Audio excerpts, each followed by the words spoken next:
They say the mind is a powerful thing, but no one tells you what happens when it becomes too powerful.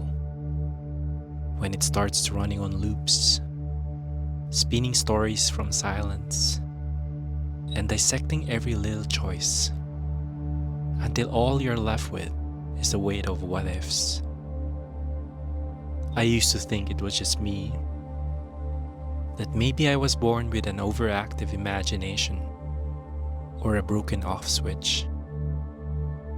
But over the years, I've come to realize overthinking isn't about imagination.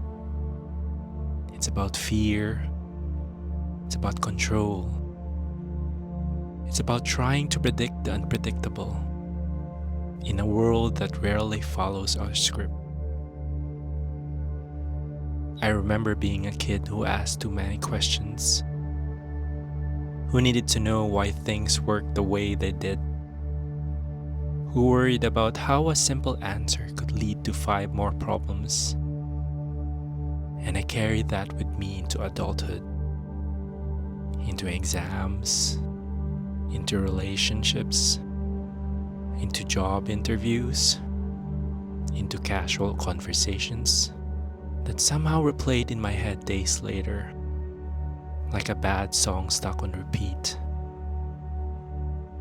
It's like living with an internal narrator who never rests, who interrupts your joy with warnings, who shadows every decision with doubt, who turns stillness into suspicion and silence into something to solve.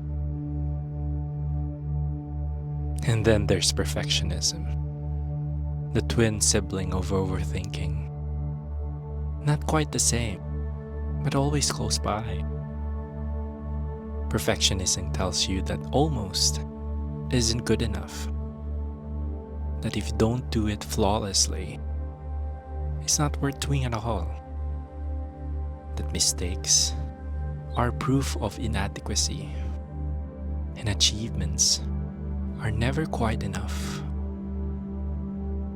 Together, they made a home in me, and for a long time, I thought that was just who I was. A planner, a high achiever, a thinker. But looking back, I see how much of that was just survival. A way to feel safe in a world that often felt too unpredictable, too chaotic, too unforgiving. The burnout came slowly, like fog rolling in. One missed deadline there, one skipped meal here.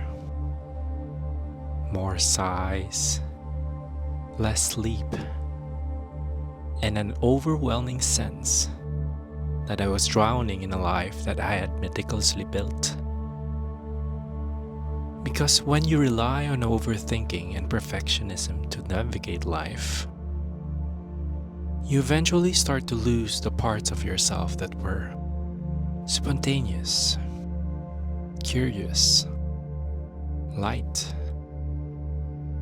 You forget what it's like to trust your gut, to make a move without a 10-step risk assessment. And for me, the turning point wasn't dramatic. There was no big breakdown, no epiphany, just a moment, somewhere quiet, where I realized I couldn't keep living like this. That this constant analysis wasn't making me wiser, it was making smaller. So I started experimenting with something unfamiliar. Acceptance. I began by letting small things go, leaving typos in messages, letting a conversation end awkwardly, skipping a to-do list, resting when I felt tired, not when the list was done. And every time I did that, a part of me panicked. The old programming kicked in. You're falling behind. You are going to regret this. But then, nothing terrible happened. No one disowned me. The world didn't collapse. My worth didn't evaporate. What did happen, though, was surprising. I started to feel lighter, more present, more me. I noticed the way the trees moved in the wind. I listened to songs without multitasking. I let silence be just that. Silence. And slowly, the grip of overthinking began to loosen. Not disappear, but loosen. Don't get me wrong. I still spiral sometimes. I still obsess over emails. I still catch myself replaying conversations at night.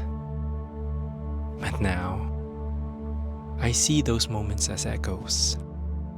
Reminders of a mind that used to be in overdrive. Not flaws, not failures, just echoes. And I talk to them. Gently. I see you. I know you're trying to protect me. But I've got this. Because the truth is, our thoughts are not our enemies. They're just loud passengers on this strange ride called being human. They want safety. They want control. But what we really need is trust. Trust that we're allowed to mess up. Trust that we don't need to rehearse every line before we speak. Trust that sometimes the most powerful move is to act even if the voice in our head isn't done weighing the pros and cons. So if you're like me, someone who thinks too much, who feels too deeply, who sometimes gets stuck in loops that go nowhere, I just want you to know, you're not broken. You're not failing. You're just learning to live. And life, it's not a performance. It's not a test. It's a series of moments. Some clear, some messy, that ask only one thing of you: to show up, not perfectly, not always bravely, just honestly. That, I think, is enough. And maybe one day, when your thoughts get loud again, you'll sit beside them instead of running from them.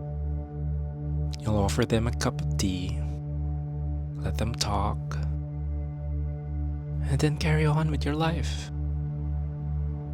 Because now you know you're in charge. And thinking too much doesn't mean you're lost. It just means you're still finding your way. And that's okay.